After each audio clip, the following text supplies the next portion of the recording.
Assalamualaikum warahmatullahi wabarakatuh. Alhamdulillahi nahmaduhu subhanahu wa ta'ala hamdan yuafi ni'amahu wa yukafi'u mazidah. Ya Rabbana lakal hamdu kama yanbaghi li jalali wajhika wa 'azimi sultanik. Subhanaka la nuhsi thana'an 'alaika anta kama athnaita 'ala nafsik. Falakal hamdu wa lakal syukru 'ala dhalik. Allahumma salli wa sallim ala habibina sayyidina Muhammad wa ala alihi wa ashabihi wa tabi'ina lahum bi ihsanin ila yaumiddin. Allahumma ya Rabbana thabbit qulubana ala dinik wa thabbit imanana wa na'udzu bika ya Rabbana minaz zayghi wal-dhalali wal-kufri wasyirki. Wakhsurna yawmal qiyamati ma zumratil mu'minina wa ma imamihim habibika sayyidina Muhammad. Urzuqna ya Rabbana taubata qabla al-maut wa syahadata 'inda al-maut wal jannata ba'da al-maut. Amma ba'd.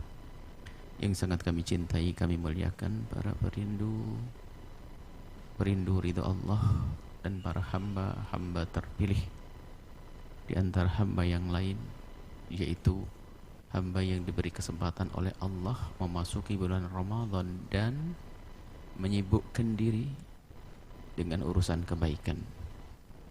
Ada di sana hamba yang diberi oleh Allah kesempatan memasuki bulan Ramadan, akan tetapi tidak kemaksiatan dikurangi dan juga tidak ketaatan ditingkatkan. Mereka adalah hamba-hamba yang terkutuk.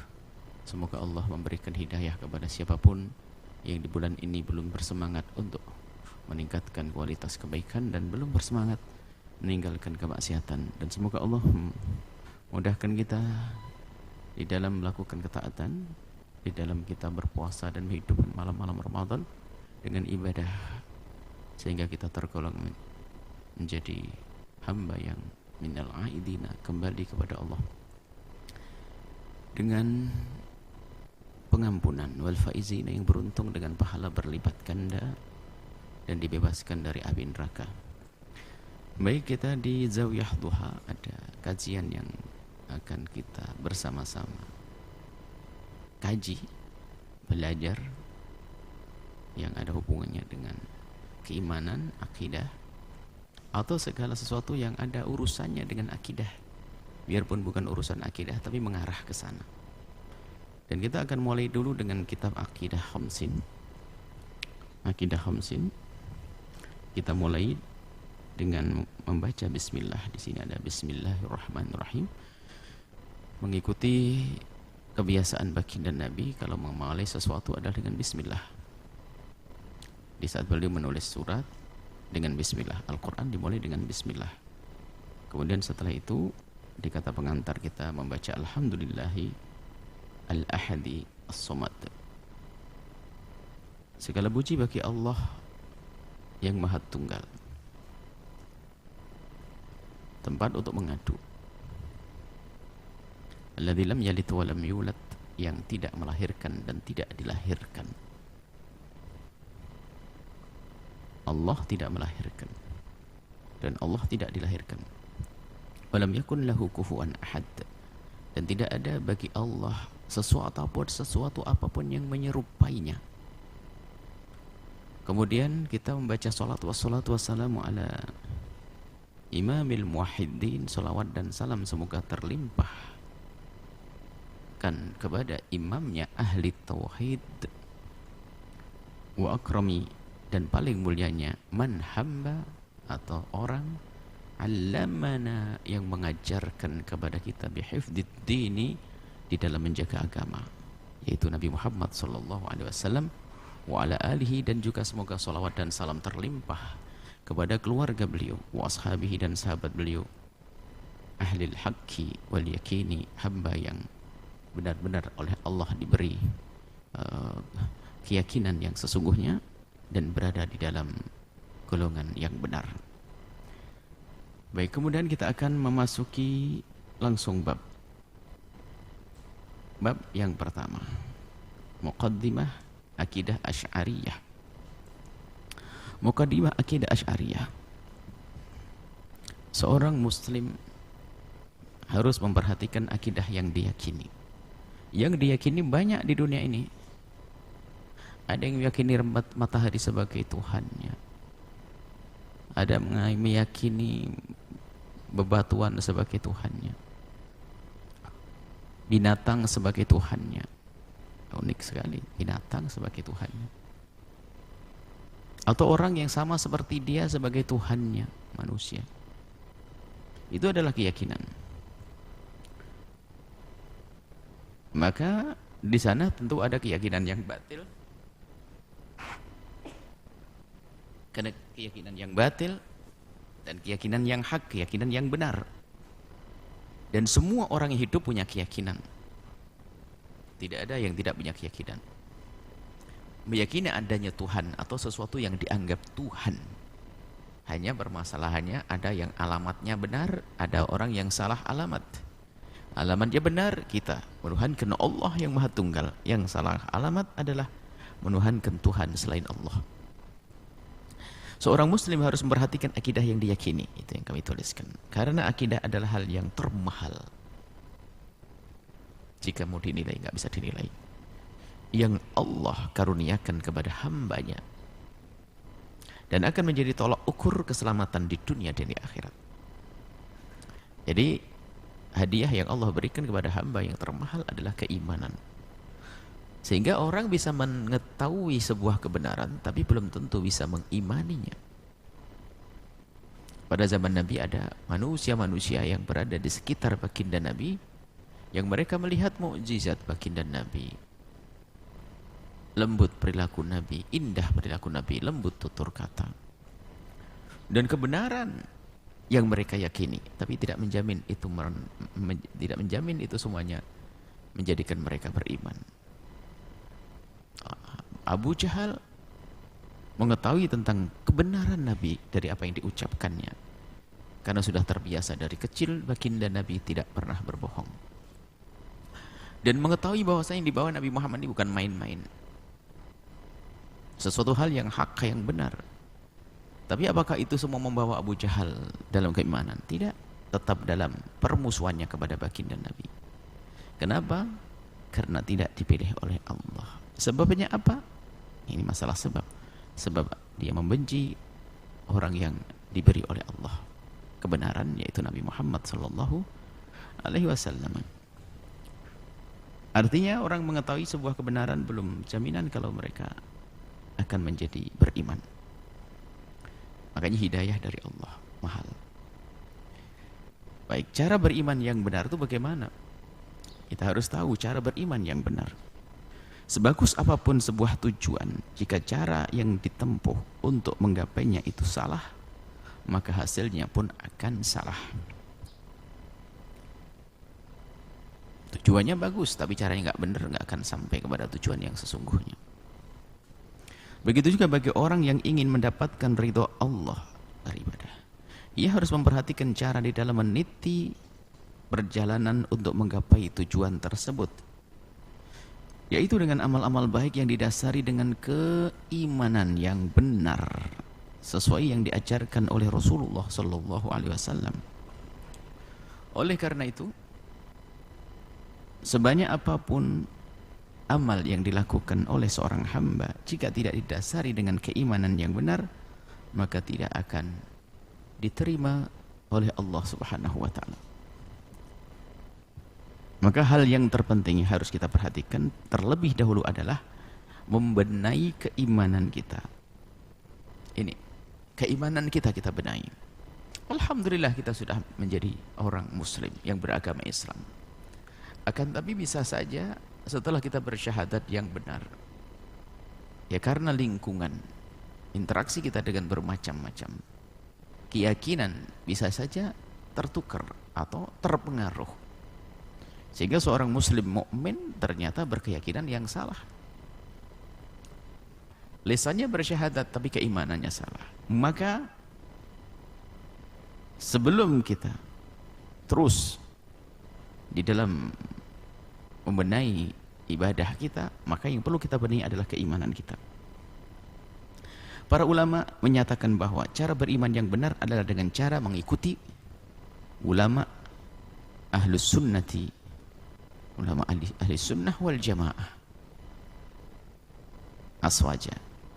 Ini ulama menjelaskan, jadi itulah cara beriman yang benar, ahli sunnati wal jamaati, yang mata rantai ilmunya sambung kepada Rasulullah sallallahu alaihi wasallam. Ulama ahli sunnati wal jamaati ini harus kita ketahui. Kita buat rambu-rambu sederhana supaya di dalam kiprah kita melanglang dalam dunia pemikiran. Sekarang kan banyak informasi-informasi yang masuk, informasi apapun, mulai dari informasi yang sangat berat yaitu akidah, hingga urusan-urusan sepele, urusan perdapuran. Sekarang begitu mudah kita mendapatkan informasi tersebut. Maka kadang tidak kita sadari urusannya urusan dapur, tapi ternyata di dalamnya ada urusan akidah.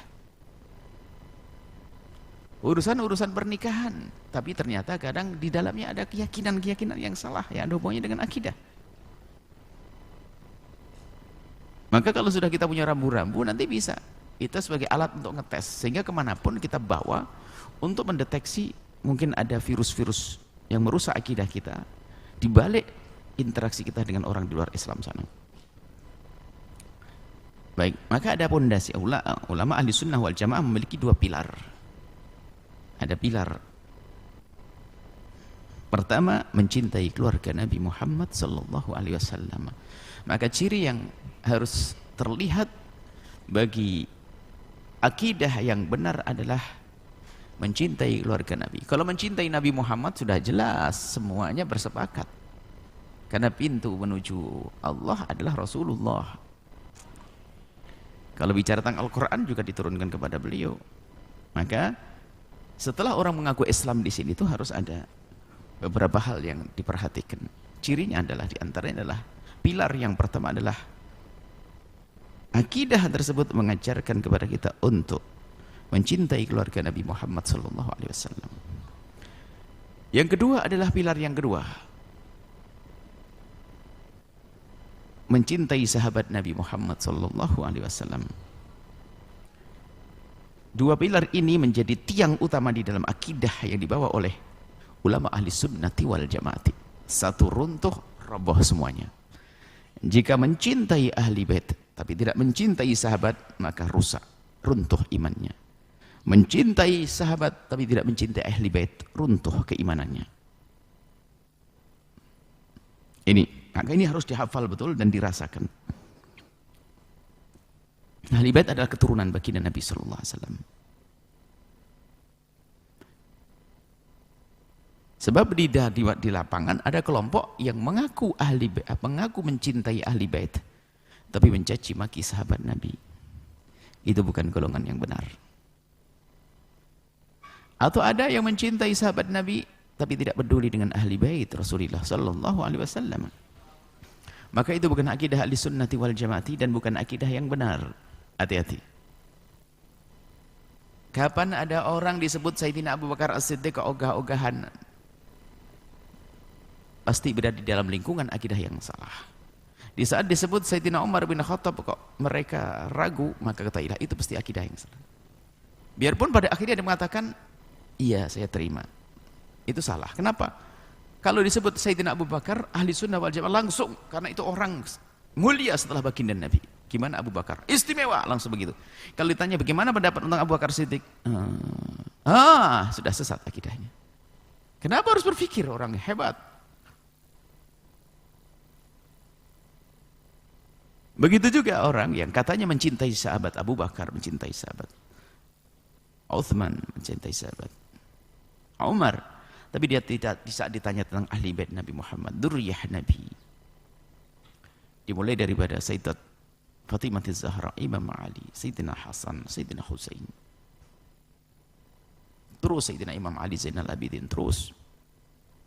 Bicara tentang ahli bait, kok dia masih ada bahkan merendahkan atau tidak ada rasa hormat, maka ketahuilah bisa jadi dia adalah orang yang tercemar di dalam akidah yang salah. Akan kita sebutkan nanti. Definisi ahli sunnati wal jamaati. Apakah ahli sunnah wal jamaah yang selama ini kita dengar dan kita yakini? Jadi kami berharap buku kecil ini jadi buku panduan deh, jadi buku pegangan yang diajarkan. Maka harapan kami adalah setelah belajar semacam ini nanti ke musola masing-masing diajarkan, dibacakan ini dan dihafal oleh anak-anak. Definisi ahli sunnah wal jamaati, lafaz ahli sunnah wal jamaah tersusun dari 3 kata, yaitu ahlun dan sunnah dan jamaah. Kata ahlun secara bahasa berarti keluarga, kelompok, anggota, dan orang khusus. Bisa keluarga. Ahlu fulan, keluarganya fulan. Bisa saja adalah anggota. Bisa jadi adalah orang-orang khusus atau pakar. Misalnya ahli tib, ahli ilmu kedokteran, ahli fikih, ahli bisa. Makna ahli luas, banyak maknanya.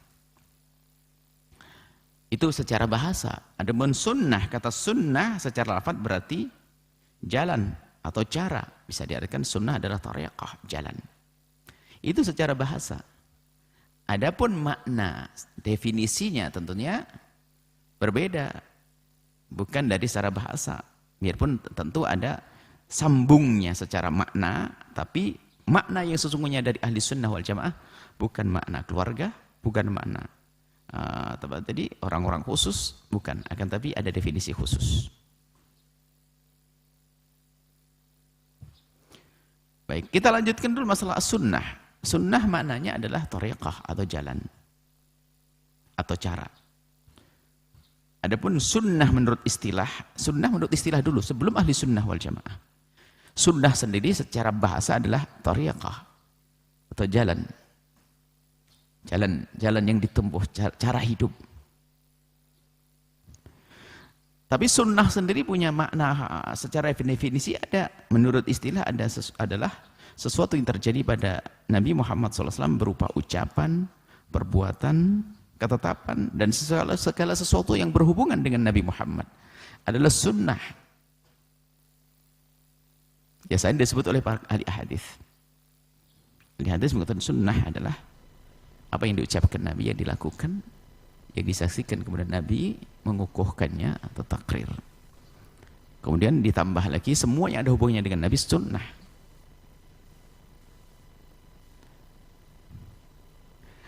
Tapi adapun pembahasan ataupun sunnah yang dimaksud dalam pembahasan kita ini adalah cara beragama sesuai dengan yang dibawa Nabi Muhammad. Jadi ahli sunnah. Jadi kita ini sekelompok orang yang meyakini cara beragama sesuai yang dibawa oleh Nabi.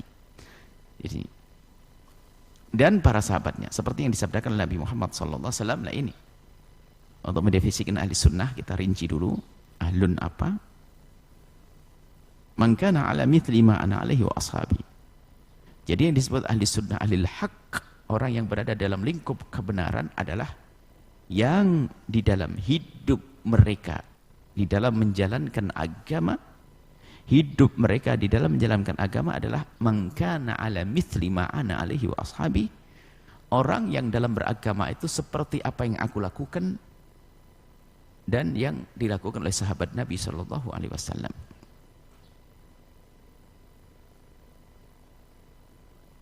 Golongan yang benar adalah siapapun yang mengikuti cara hidup dan beragama yang ada padaku, pada Nabi Muhammad dan para sahabatku. Hadis riwayat Imam Abu Daud, Imam Tirmidzi dan Ibnu Majah dan Imam Hakim. Kata jamaah secara bahasa artinya kelompok.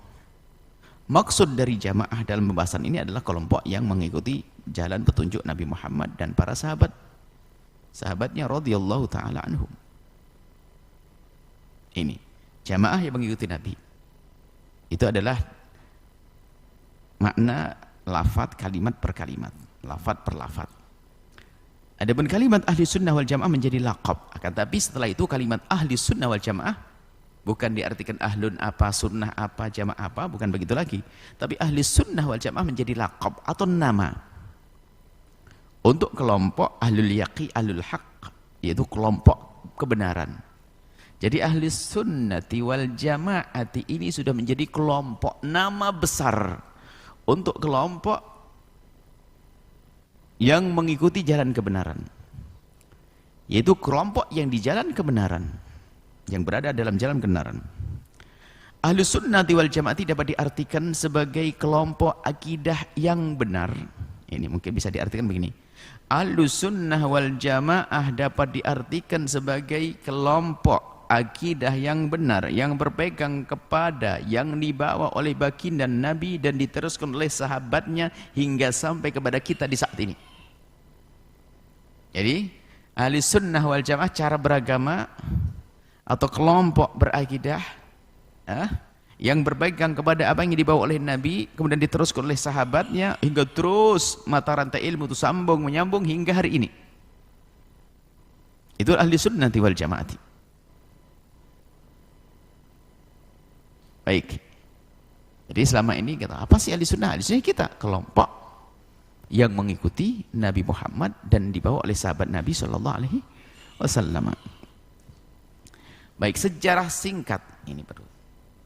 Karena kurikulum kita untuk Zawadiha 2 buku, yang satu buku fikih Al-Kitab Khamsin, setelah itu ini memahami perbedaan ulama, indahnya memahami perbedaan ulama. Makanya kita akan yang penting bisa sampai kepada pemahaman, setelah itu akan kita percepat. Sejarah singkat bab yang kedua, sejarah singkat munculnya kelompok yang keluar dari ahli sunnati wal jamaati. Kisah perselisihan antara Sayyidina Ali bin Abi Thalib dan Sayyidina Muawiyah bin Abi Sufyan radhiyallahu taala anhuma terjadi karena perbedaan pandangan antara keduanya tentang pemberian sanksi kepada pembunuh Sayyidina Utsman bin Affan. Bermula dari terbunuhnya Sayyidina Utsman bin Affan.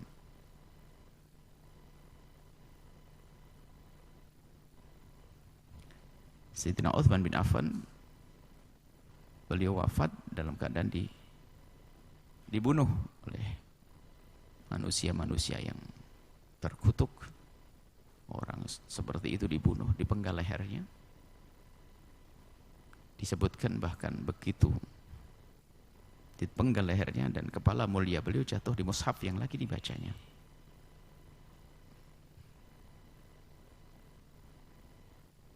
Dan kalau kita bicara tentang kisah wafatnya Sayyidina Utsman, di situ adalah bentuk kisah ahli sunnah yang sesungguhnya, kedekatan antara sahabat Nabi dengan ahli bait. Karena Sayyidina Utsman bin Affan dijaga oleh cucu baginda Nabi di pintu depan rumah. Sayyidina Hasan dan Husain menunggu di depan. Karena sudah menduga akan ada satu kejadian atau ada keributan atau orang-orang yang akan melakukan yang demikian. Sudah ada dugaan karena memang ada rasa kekeruhan saat itu. Rupanya sang pembunuh lewat dari belakang dan terbunuhlah syahid Sayyidina Utsman bin Affan. Bersama wafatnya Sayyidina Utsman bin Affan, di sini ada orang yang memancing di air keruh, memanfaatkan keadaan semacam ini untuk mengadu domba umat Islam, macam-macam keramaian. Bersama ini juga semua dari umat Islam ingin memperjuangkan kebenaran, Sayyidina Ali radhiyallahu ta'ala anhu berpendapat untuk menunda sementara. Karena saat itu Sayyidina Ali radhiyallahu ta'ala anhu baru memegang kekhilafahannya. Bayangkan setelah Sayyidina Utsman wafat, kepemimpinan langsung dipegang oleh Sayyidina Ali. Dan Sayyidina Ali waktu itu harus menertibkan dulu sambil berjalan untuk mencari siapa pembunuh Sayyidina Utsman bin Affan. Akan tapi karena yang ditangani Sayyidina Ali adalah umat, maka dipandang oleh sebagian orang Sayyidina Ali tidak mencari pembunuh Sayyidina Utsman. Padahal tidak begitu, Sayyidina Ali sibuk Karena ngurusi sebagai khalifah, ngurusi negara.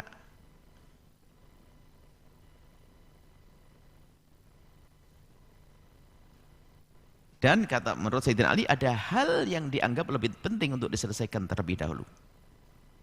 Ya, Sayyidina Ali sibuk mengurusi negaranya dulu, biar tentara rapi, maka dibalik ini. Karena ada yang membuat rajoh di dalamnya. Kalau tidak dirapikan dulu, harus ada kekuatan dulu nanti. Kalau tidak, maka nggak akan bisa juga menangkap. Karena mungkin yang bisa membunuh ini juga orang yang punya kekuatan. Sayyidina Imam Ali punya strategi juga. Kita rapatkan barisan, kuatkan di dalam dulu, baru kita tangkap itu penjahat. Bahkan mungkin bersama kita merapatkan barisan, akan terlihat sendiri mana penjahatnya. Tapi ada yang berpandangan beda. Akan tapi Sayyidina Muawiyah berpendapat bahwa pembunuh Sayyidina Utsman harus segera diadili. Dan inilah yang menjadi sebab tertundanya Sayyidina Muawiyah untuk membaiat Sayyidina Ali. Jangan sampai ada yang berkata Sayyidina Muawiyah tidak membaiat, tidak. Menunda membaiat karena apa? Ini masalah pembunuhan, karena ada kekerabatan antara Sayyidina Muawiyah dengan Sayyidina Utsman. Jadi dia kerasa sedih, berdukanya Sayyidina Muawiyah di saat terbunuh Sayyidina Utsman, maka menjadikan seperti itu. Minta segera diberesin ini. Karena keluarga Sayyidina Utsman juga keluarga besar, khawatir mereka marah kalau tidak segera diselesaikan. Ini juga ijtihad dari Sayyidina Muawiyah untuk kebaikan. Sayyidina Imam Ali punya ijtihad untuk kebaikan yang besar. Sayyidina Muawiyah punya kebaikan untuk sebuah kebaikan. Kebaikan keluarga dan di masyarakat saat itu. Sehingga di sisi lain, Sayyidina Muawiyah menunda untuk membaiat Sayyidina Ali. Hingga pada akhirnya pecahlah atau terjadilah pertikaian antara keduanya. Pecahlah pertikaian antara Sayyidina Imam Ali bin Abi Thalib dan Sayyidina Muawiyah. Perpecahan. Dan keruhnya suasana ini juga tidak lepas dari campur tangan orang ketiga, yaitu pelaku, pembunuh Sayyidina Utsman. Karena pelaku ini cerdas dan hebat mereka. Kalau seandainya ini damai, ketangkap mereka. Sehingga mereka bermain betul di balik kekeruhan ini. Mereka bermain.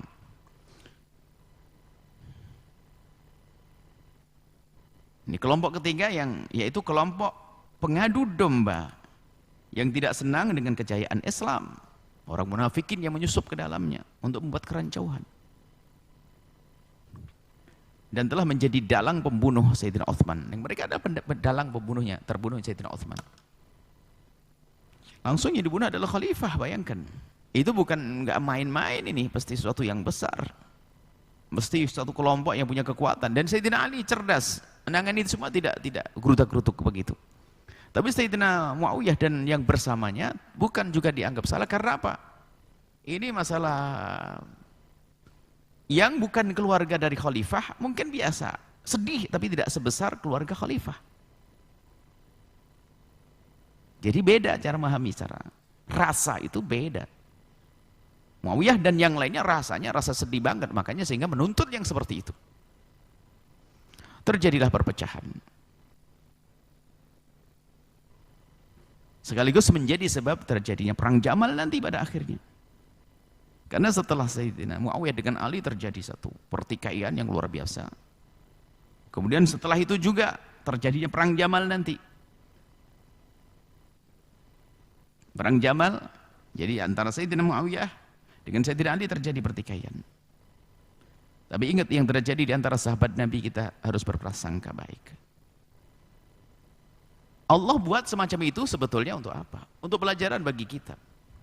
Kalau tidak ada kasih contoh seperti itu, kita tidak waspada. Makanya hati-hati, jangan mau diadu domba. Dibuat contoh sahabat Nabi, orang-orang mulia, diangkat derajatnya oleh Allah dengan terbunuh di medan laga. Dengan ijtihad mereka, ijtihadnya Sayyidina Ali, ijtihadnya Muawiyah, Sayyidina Muawiyah, semuanya berijtihad untuk itu semuanya. Kemudian sampai terjadi perang Jamal juga. Bagaimana para sahabat-sahabat Nabi yang mendekat kepada Sayyidat Aisyah, membawa Sayyidat Aisyah untuk dibawa kepada Sayyidina Imam Ali bin Abi Thalib. Untuk juga sama kasusnya, mengusulkan kepada Sayyidina Imam Ali atau agar segera pelaku pembunuh ini segera ditangkap. Kalau tidak terus akan membuat kerancuan. Maka di sini perang Jamal yaitu perselisihan Sayyidina Ali dan Siti Aisyah. Ada taklik, ada catatan kaki di situ kami tuliskan. Perang Jamal adalah perang yang terjadi antara rombongan Sayyidat Aisyah dan pasukan Sayyidina Ali. Bermula dari kedatangan rombongan Sayyidina Aisyah yang meminta sekaligus akan membantu dalam mencari pembunuh Sayyidina Uthman. Sayyidat Aisyah didatangi oleh para sahabat Nabi yang mengadu bahwasanya pembunuh Sayyidina Uthman harus segera dicari. Sayyidat Aisyah mengusulkan mencari tidak gampang. Mari kita datang kepada Sayyidina Ali dan kita bantu. Kita bersepakat. Kita beri motivasi, semangat. Kita bantu. Datanglah rombongan besar, jumlah yang sangat besar bersama Sayyidat Aisyah.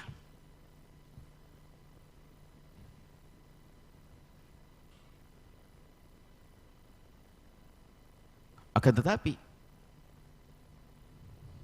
ini mendengar keterangan di saat kedatangan rombongan Sayyidat Aisyah ke tempatnya Sayyidina Ali, ditangkap oleh pasukan Sayyidina Imam Ali. Ini ada apa rombongan banyak ini? Jangan-jangan membuat satu kita urusan dengan Sayyidina Uthman belum beres, jangan-jangan ada pembunuhan lagi nanti. Hanya dihadang dan Sayyidina Ali juga turun. Sehingga pasukan dengan pasukan. Sayyidina Ali wajar harus berbuat semacam itu untuk menjaga keterangan negara. Akhirnya betul, setelah ditahan, berhenti di tempat masing-masing, kemudian ada utusan Sayyidat Aisyah dan utusan Sayyidina Ali untuk berdiskusi, bertanya apa maksudnya. Utusan Sayyidat Aisyah mengatakan kami akan datang untuk mengajak Sayyidina Ali untuk segera menangkap pembunuh Sayyidina Uthman, khawatir nanti terus berkepanjangan, dan kami pun datang untuk mendukung, membantu. Mendengar jawaban semacam itu, bergembiralah utusan Sayyidina Ali, nyampaikan Sayyidina Ali, wahai Imam Ali, ternyata mereka bukan berniat jahat. Mereka niat baik untuk membantu kita, untuk mencari pembunuh Sayyidina Uthman. Kalau begitu kata Sayyidina Ali, sudah, kalau alhamdulillah. Cuman karena ini bukan di rumah masing-masing, akan di Medan, di tempat yang sangat luas kayak di Padang begitu. Dan waktu sudah menjelang malam, kalau begitu baik. Alhamdulillah, berarti tidak akan ada apa-apa. Siti Aisyah datang bukan untuk membuat kerancuan. Ya sudah, tidur. Sayyidina Aisyah pun juga begitu. Rupanya pasukan Sayyidina Ali juga sangat menyambut. Sayyidina Aisyah dengan pasukannya, dengan rombongannya bergembira, senang. Dan Sayyidina Ali juga senang sudah, karena besok akan punya kekuatan untuk bersama-sama mencari pembunuh Sayyidina Uthman. Sehingga karena berita ini nyampe kepada kedua belah pihak bahwasanya tidak akan ada perperangan, maka mereka pasukan-pasukan tidur malam itu dengan senyenyak-nyenyaknya tidur. Aman. Karena ternyata yang di sana bukan gerombolan musuh. Rombongan Siti Aisyah ingin mendukung, membantu, dan Sayyidah Aisyah pun mengatakan ternyata pasukan Sayyidina Ali juga bukan ungun, ingin memerangi mereka. Ternyata justru menyambut dengan baik, tidur dengan sebaik-baik tidur. Akan tetapi pengadu domba memanfaatkan kesempatan di kegelapan malam. Rupanya ada ribuan, bahkan katanya tidak sangat banyak, 1000 orang yang digerakkan oleh pasukan, oleh pembunuh Sayyidina Uthman. Jadi 1000 orang digiring, dibagi dua. Yang separuh untuk menyerang pasukannya Siti Aisyah, yang separuh disuruh nyerang pasukannya Sayyidina Ali. Di tengah kegelapan malam, pasukan Sayyidina Ali melihat ada hantaman tombak segala macam terbangun. Sementara yang di otak mereka apa? Ini pasti pasukannya Siti Aisyah. Dan pasukan Siti Aisyah pun demikian. Di saat tiba-tiba diserang, langsung di pikiran mereka adalah ini pasti pasukannya Sayyidina Ali. Bangkit mereka, langsung turun ke medan laga, terjadi ribuan orang terbunuh saat itu. Mengerikannya adu domba. Tidak tahu di mana tempat mereka ini pengadu domba ini saat ini. Diseksa tidak ada habis-habisnya. Dan meninggal ribuan orang. Dan setelah selesai ternyata ini adalah bukan dari dalam, orang dari luar. Siti Aisyah menangis, bahkan berharap kalau seandainya aku terlahir 20 tahun setelah ini, maksudnya nggak perlu lihat kejadian ini. Sayyidina Ali menangis, Siti Aisyah menyesal semuanya dengan kejadian ini. Bahkan justru setelah itu menjadi sebab keakraban lebih dekat lagi di antara sahabat Nabi Shallallahu Alaihi Wasallam. Inilah kisah perang Jamal. Setelah perang Siffin, perang Jamal. Baik itu terjadi pada sahabat Nabi. Jangan sekali-kali kita punya pandangan buruk busuk kepada mereka, lalu meredahkan mereka. Kita baca sini, mendengar keterangan tersebut bahwasanya kedatangan Sayyidina Aisyah bukan untuk berperang, maka Sayyidina Ali menyambut dengan baik dan merasa senang. Begitu juga Sayyidat Aisyah. Sehingga pasukan Sayyidina Ali dan rombongan Sayyidah Aisyah merasa tenang dan tentram di malam itu. Akan tetapi tiba-tiba di tengah malam ada sebuah serangan dari pengadu domba yang datang dengan pasukan yang dibagi menjadi dua. Sekelompok menyerbu pasukan Sayyidina Ali dan sekelompok lain menyerbu rombongan Sayyidat Aisyah. Di dalam kegelapan malam merasa mendapatkan serangan, pasukan Sayyidina Ali bangkit dan membalas serangan tersebut dan menduga bahwa yang menyerang adalah rombongan Sayyidat Aisyah. Begitu juga sebaliknya, rombongan Sayyidat Aisyah bangkit dan membalas serangan tersebut dan menduga yang menyerang adalah pasukan Sayyidina Ali. Maka terjadilah perang Jamal. Disebut dengan Jamal karena Sayyidat Aisyah mengendarai Jamal, onta. Disebut Jamal karena Sayyidat Aisyah mengendarai Jamal atau onta. Baik. Ini kisah yang terjadi pada sahabat Nabi radhiyallahu ta'ala anhum. Nah, dari pertikaian ini nanti akan muncul akidah. Ini muqaddimah. Sehingga muncul kelompok-kelompok nanti. Baik, kemudian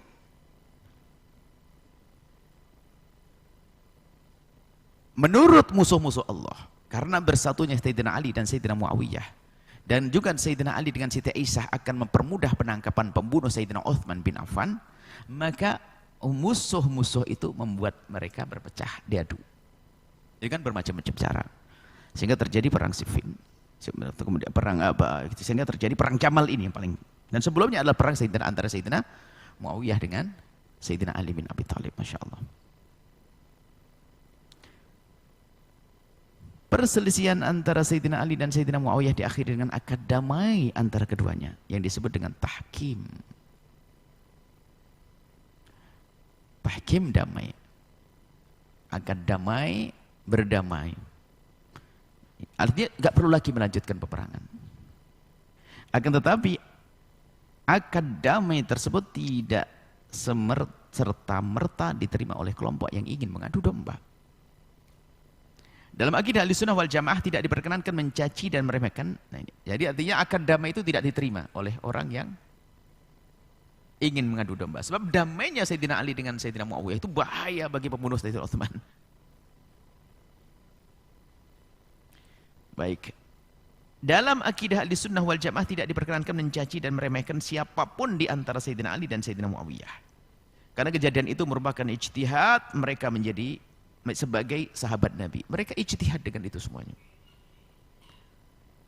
Makanya virus-virus akidah itu melalui dua kisah ini. Mendukung Sayyidina Muawiyah, lalu membenci Sayyidina Ali. Mendukung Sayyidina Ali, membenci Muawiyah.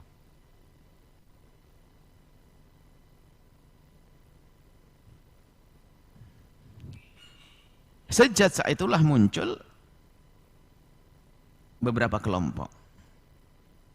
Ini kita beri catatan kaki, Ibnu Ruslan menyebutkan dalam zubatnya, sengaja kami hadirkan sesuatu yang sudah familiar di kalangan para santri, bahwasanya apa yang terjadi kepada para sahabat Nabi, jangan kita berprasangka buruk kepada mereka. Wa ma jara baina sahabi naskutu anhu ajral ijtihadi nuthbitu.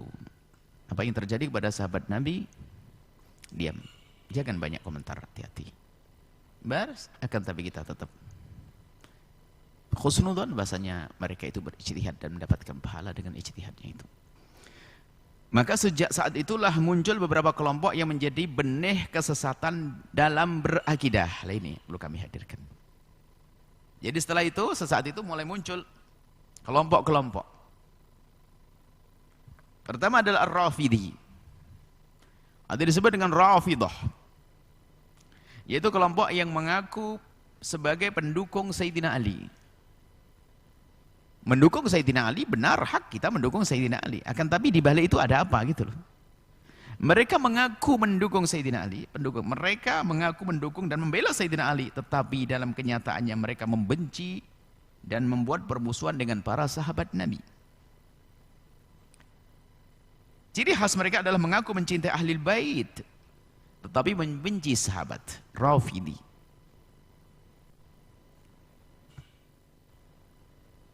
Mereka mengaku mencintai ahli bait tetapi membenci sahabat Nabi SAW, khususnya Sayyidina Abu Bakar dan Sayyidina Umar ibn Khattab.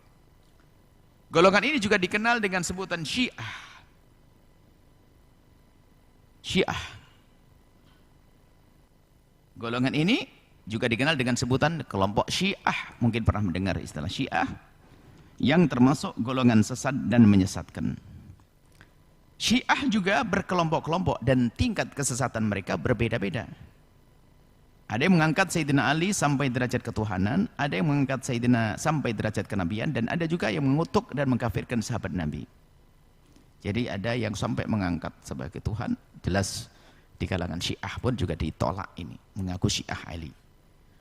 Mengangkat Sayyidina Ali sebagai Nabi, di antara kaum Syiah juga banyak ditolak ini.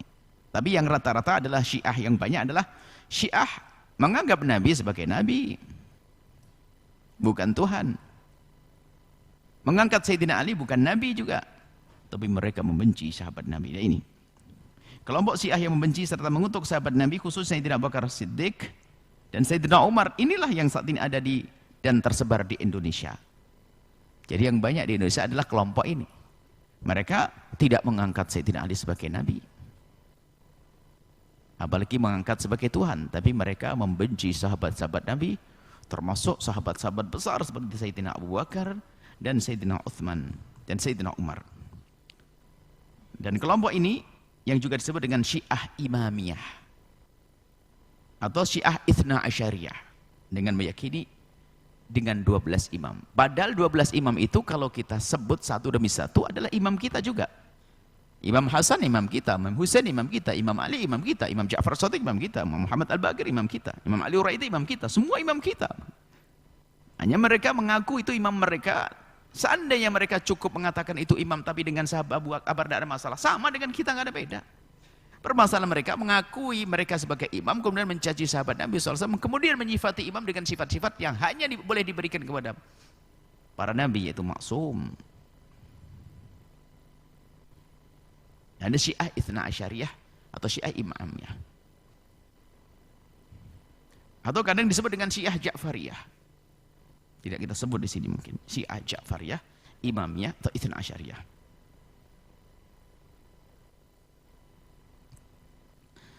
Kemudian kelompok yang kedua adalah Nasibi. An-Nasibi atau Nasibah, yaitu yang mengaku sebagai pendukung sahabat Muawiyah. Kelompok ini tergolong kelompok sesat dan menyesatkan yang mempunyai ciri khas membenci keluarga Nabi. Dengan ahli bait, Masya Allah. Sampai hari ini masih ada benih-benih itu. Jadi nggak bisa berhusnudzon dengan ahli bait Nabi kepada sahabat Nabi SAW. Kalau kita ahli sunnah wal jamaah, terus kita menggabungkan husnudzon kita kepada ahli bait dan husnudzon kita kepada sahabat Nabi. Masya Allah, ada beberapa catatan-catatan yang subhanallah merendahkan Sayyidina Husain, merendahkan Sayyidina Ali. Ini adalah Nasibi. Kelompok ini tergolong kelompok sesat dan menyesatkan yang mempunyai ciri khas membenci keluarga Nabi, termasuk di dalamnya Sayyidina Ali dan para pengikutnya. Nah, ini membenci Sayyidina Ali, Sayyidina Hasan, Sayyidina Husain. Bahkan kalau kita dengar kisah bagaimana perjalanan Imam Husain menuju syahadah di padang Karbala. Ya, kalau kita ahli sunnah wal jamaah yang sesungguhnya begitu mudah menjelaskan yang demikian itu, bahwasanya Sayyidina Husain adalah bukan mencari tahta dan kerajaan kekayaan, akan beliau hanya ingin memenuhi panggilan. Informasi yang beliau terima adalah ditunggu oleh jamaah yang banyak, akan tapi di Medan ternyata terjadi yang demikian. Tapi lihat pembenci Sayyidina Husain mengatakan dia bunuh diri. Allah, innalillah.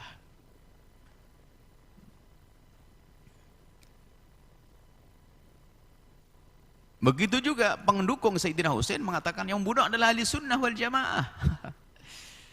Nah, ini termasuk ini. Jadi nanti ada penjelasan kisah baru lagi tentang bagaimana Medan Karbala itu, padang Karbala itu punya kisah yang sampai hari ini hendaknya perlu kita sebut-sebut dan kita hadirkan kisah yang benar.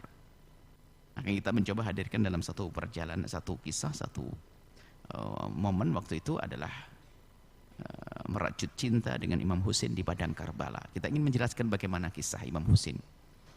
Karena di balik kisah Imam Husain ini adalah mempertajam juga perselisihan antara tadi Nasibi dan Rafidhi.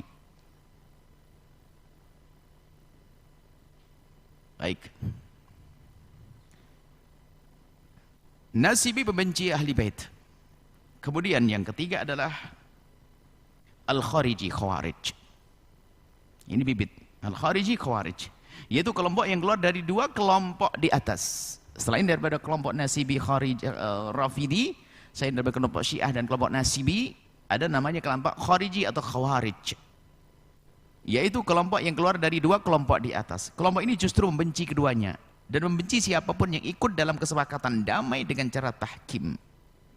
Yaitu kesempatan mengikuti pengikut Sayyidina Ali dan pengikut Sayyidina Muawiyah yang berselisih untuk mengakhiri perselisihan pertikaian dengan cara berdamai. Ini kelompok ini nggak mau dengan itu semuanya. Bahkan menganggap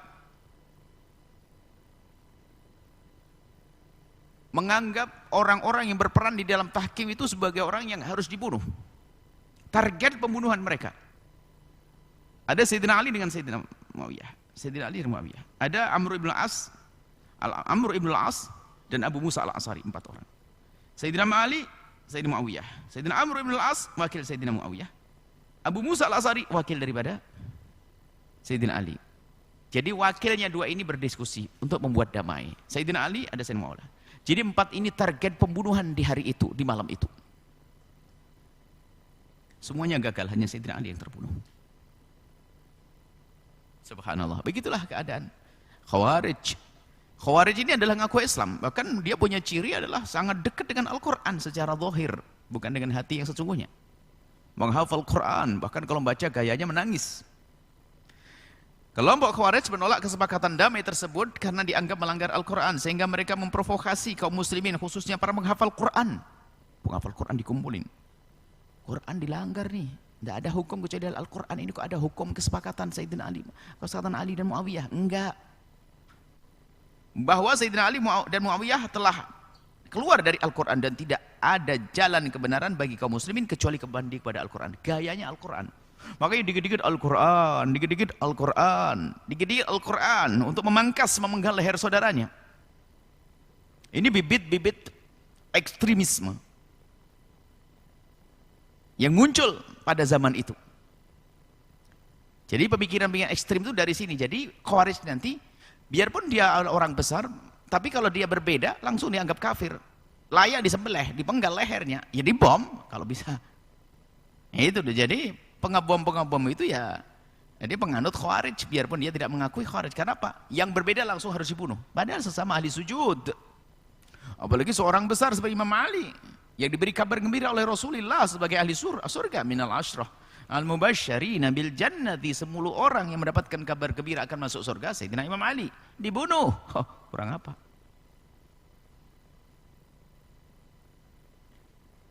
Bagi kaum muslimin ini, slogan kembali kepada Al-Quran adalah syiar Khawarij. Khawarij bahasanya Al-Quran. Akan tapi slogan tersebut seperti dikatakan oleh Sayyidina Ali sebagai kalimatu haqqin urida bihal batilu. Dia mengajak kepada kitab, kepada Al-Quran, bukan mengajak kembali kepada Al-Quran yang sesungguhnya. Maksudnya batil untuk membuat permusuhan dengan kita, ahli kebenaran. Kalimat kebenaran tapi digunakan untuk kebatilan. Bahasanya Al-Quran.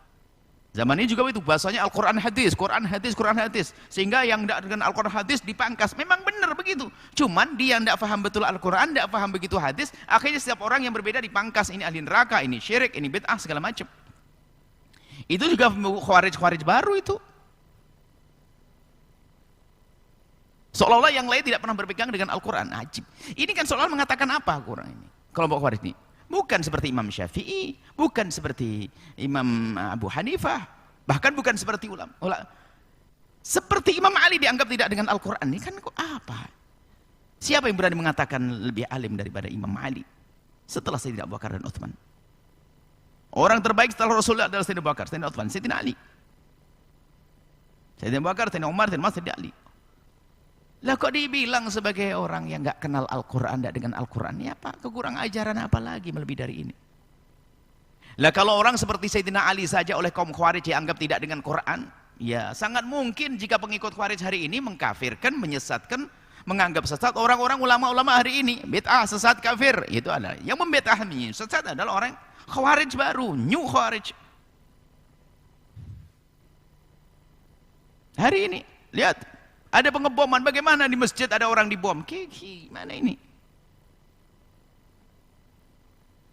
Jadi tingkat keekstriman Khawarij itu bertahap juga, tingkatan. Ada yang nggak sampai membunuh tapi kafir sudah, kafir, syirik. Nah ini tanpa dia bertanya langsung. Makanya akidah di Indonesia itu adalah sudah tersebar dari masa ke masa adalah ahli sunnah wal jamaah Asy'ariyah. Makanya kalau ada kelompok lain dia mencaci Asy'ariyah, dia harus membuat tabayun, dekat dulu dong dengan ulamanya. Jangan kita yang suruh bertanya ke mereka. Wong kita sudah dari masa ke masa ulama kita ini di Indonesia. Ulama Asy'ariyah, akidah yang benar. Maka ada kelompok baru ini menyalahkan seolah-olah kita ini orang baru, ini kan aneh. Nah, ini kami sampaikan kepada siapapun yang sering mengkafirkan saudaranya, apalagi mengkafirkan Asy'ariyah, menyesatkan Asy'ariyah, Anda ini baru datang. Sudah tersebar di Indonesia dari masa ke masa. Bukan puluhan, bahkan ratusan tahun akidah ahli sunnati wal jamaati asy'ariyati. Lah kok Anda ini orang baru berani menyesatkan, mengatakan sesat pengikut Asy'ariyah. Yuk kita duduk, kita jelaskan permasalahannya. Sudah Anda dalam kebenaran wahai ahli iman. Anda menyaksikan Anda benar. Makanya ini termasuk ciri. Kitab ini adalah ciri bahasanya Anda dalam akidah Asy'ariyah. Kalau Anda berpegang dengan ini, baru Anda punya ciri ini Asy'ariyah insyaallah. Akidah khamsin ini. Sengaja kita angkat akidah khamsin karena istilah ini juga sudah familiar di kalangan mutaakhirin Asy'ariyah dan Maturidiyah. Orang-orang akhir. Kalau dulu nggak ada istilah akidah khamsin, zaman Ghazali nggak ada khamsin, zaman Abul Hasan Asy'ari nggak ada istilah akidah khamsin. Cuman ini adalah sebagai ciri khas nanti. Maka dengan akidah khamsin ini. Baik, kita kelompok ini menganggap orang yang berbeda adalah sebagai kelompok kafir atau keluar dari Islam. Slogan mereka adalah kembali kepada Allah dan Al-Quran. Tapi dengan cara yang sesuai dengan hawa nafsu mereka. Saat ini kelompok dengan nama Khawarij sudah hampir tidak ada. Kelompok dengan nama Khawarij sudah nggak ada. Akan tetapi pemikiran-pemikiran Khawarij telah banyak merusak sebagian kaum muslimin yang lemah pikiran dan lemah hati. Nggak memandang orang dengan cinta dan kasih sayang. Sehingga muncullah sejumlah orang yang mudah mengkafirkan dan menuduh syirik kelompok lain tanpa didasari hujjah, tanpa argumentasi yang jelas. Tiba-tiba mengkafirkan, bid'ahkan. Padahal ulama-ulama kita ahli sunnah wal jamaah Asy'ari terbuka. Yang mau diskusi ayo silakan, ingin menjelaskan silakan. Baik, sampai di sini masih ada lagi nanti Mu'tazilah karena waktu. Enggak apa-apa, kita tidak perlu paksa. Nah, mungkin sekalian Mu'tazilah. Kelompok Mu'tazilah sering ya seiring dengan yang keempat adalah kelompok Mu'tazilah. Masih banyak lagi kelompok yang lainnya, akan tapi ini adalah yang ada langsung, yang nanti bersentuhan langsung dengan pemahaman Asy'ariyah di dalam pemikiran ini nanti. Sehingga kita sebut tentang Rafidah, Nasibah, Nasibi, kemudian Khawarij, kemudian Mu'tazilah. Mu'tazilah adalah seiring berjalannya zaman, di samping tiga kelompok di atas ada kelompok lain yang keluar dari jalur kebenaran ahli sunnah, yaitu kelompok Mu'tazilah. Dan kelompok ini pernah berdiri kokoh di masa keemasan 4 madhab. Jadi pada zaman 4 madhab itu kelompok ini berjaya. Kelompok Mu'tazilah. Setelah muncul kesesatan yang bermacam-macam, Allah munculkan ulama ahli sunnah wal jamaah pada abad ketiga Hijriah. Puncaknya adalah pada permulaan abad keempat Hijriah. Allah munculkan seorang pembela akidah yang memberantas kesesatan dalam akidah beliau. Akidah yaitu Allah mengirim orang yang memberantas kesesatan, membela akidah yang benar. Beliau adalah Imam Abul Hasan Al-Asy'ari, semoga Allah merahmatinya. Baru nanti kita ini Asy'ari, muqaddimah masuk akidah Asy'ariyah. Jadi kita harus tahu, sebab ini penting sekali muqaddimah singkat ini. Karena apa? Ada orang nggak ngerti, dicaci maki, Asy'ariyah sesat, Asy'ariyah ahli ta'til, Asy'ariyah murji'ah, Asy'ariyah kata. Diam dong. Iya, karena dia nggak ngerti ini Asy'ariyah. Makanya sekarang harus tahu kalau kita ini Asy'ari. Saya tidak ragu ngomong Asy'ari. karena berkenaan keimanan. Biarpun di sana caci maki, Asy'ari caci maki. Sehingga orang picik menilai orang itu udah Masya Allah. Menyanjung, ada seorang naudzubillah ya, menyanjung Syekh Sya'rawi adalah orang yang Masya Allah dengan ilmunya, hanya sayangnya dia Asy'ari. Astagfirullah, sayangnya Asy'ari. Sanjungan Asy'ari itu, Syekh Mutawalli Asy'ari. Ulama-ulama dunia, tersebar dunia adalah ulama Asy'ariyah dan Maturidiyah. Nanti insya Allah akan kita sebutkan pada pertemuan yang akan datang. Ini muqaddimah, belum masuk babnya, tapi muqaddimah ini penting sekali agar kita tahu sejarah perbedaan pendapat, sejarah munculnya akidah-akidah itu dengan seperti itu, sehingga nanti kita di saat kita mengaku bahwasanya aku adalah orang ahli sunnah seperti apa ini? Karena ahli sunnah palsu nanti ada nanti. Kita tahu bahwasanya kita adalah ahli sunnati wal jamaati al asy'ariyati. Insyaallah pada pertemuan yang akan datang, semoga Allah menguatkan iman kita, akidah kita, dan kaidah. Ingat, ajaran Nabi Muhammad adalah indah. Artinya setelah kita mengetahui nanti tentang akidah yang benar, sikap kita kepada orang yang akidah sesat bukan sikap memusuhi, akan tapi sikap mencintai dan membawa mereka kepada kebenaran. Tidak dengan caci maki, tidak dengan olok-olokan, akan tapi kita akan bawa mereka kepada kebenaran. Dan kepada siapapun yang berbeda kami sampaikan, yang akidahnya tidak sama dengan akidah yang kami sampaikan, yang bukan Asy'ariyah, Anda jangan menuduh. Anda pelajari dengan benar. Kalau Anda kurang paham, kami punya banyak kesempatan insya Allah kalau untuk mendiskusikannya. Karena Imam Asy'ari, iman ke akidah harus dibelain. Karena itu keimanan, keselamatan kita di akhirat. Dan semoga Allah memberikan hidayah kepada semuanya, menjaga iman kita tetap dalam akidah yang Allah ridhai. Akidah ahli sunnati wal jamaati asy'ariyati. Bismillahirrahmanirrahim. Alhamdulillahirabbil alamin. Allahumma shalli ala sayyidina Muhammad wa ali sayyidina Muhammad. Allahumma ya Allah, kuatkan iman kami, tetapkan kami dalam akidah yang Kau ridhoi ya Allah. Jauhkan kami dari kesesatan, jauhkan kami dari kesyirikan, jauhkan kami dari bid'ah. Wahai Zat yang Maha Kasih, ya Allah, ya Allah, ya Allah. Godaan amat besar ya Allah di zaman ini. Akan tapi ya Allah, jika Engkau telah menjaga hati kami dan iman kami, tidak ada satupun yang bisa menggoda ya Allah, yang mengganggu. Ya Allah, kami ingin kelak berkumpul dengan para imam-imam. Kami ingin berkumpul dengan Imam Abul Hasan Asy'ari. Kami ingin berkumpul dengan Imam Maturidi ya Allah. Kami ingin berkumpul dengan Imamul A'immah, Nabi Baginda Nabi Muhammad sallallahu alaihi wasallam. Ya Allah, wujudkan keindahan di negeri ini, jauhkan dari perselisihan, pertikaian ya Allah, permusuhan ya Allah. Dan kami mohon ya Allah, jadikan kami juru damai saat ini ya Allah, di negeri ini ya Allah, zaman ini ya Allah. Dan kami mohon jadikan kami hamba yang saling mencintai karenamu ya Allah.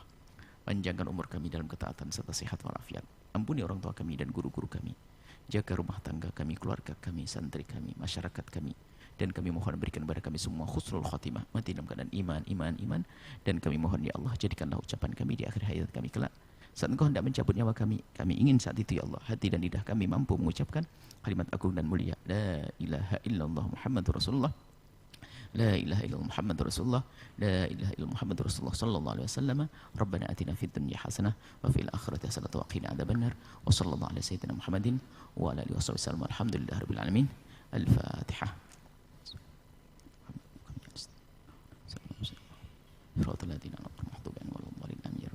Kami himbau dan kami mohon kepada siapapun yang sudah belajar, sebisa mungkin Anda ajarkan kepada yang lainnya. Anda ceritakan, mungkin seorang ayah kepada istri, anak-anak, seorang ibu kepada anak-anak, seorang suami kepada istri, istri kepada suami. Hidupkan untuk menghidupkan ini, hidupkan budaya untuk menghidupkan akidah ini. Ceritakan. Kalau Anda gerakkan, mulai hari ini sudah Anda memprogram ngaji habis isya di musola-musola, membaca kitab ini atau kitab yang tadi pagi, atau kitab yang nanti sore kita baca. Maksudnya adalah yuk kita membudayakan pengajian, kajian, mengenal akidah yang benar, akidah yang dituai. Ini saja, mohon maaf, mudah selalu. Wabillahi taufiq wal hidayah. Assalamualaikum warahmatullahi wabarakatuh.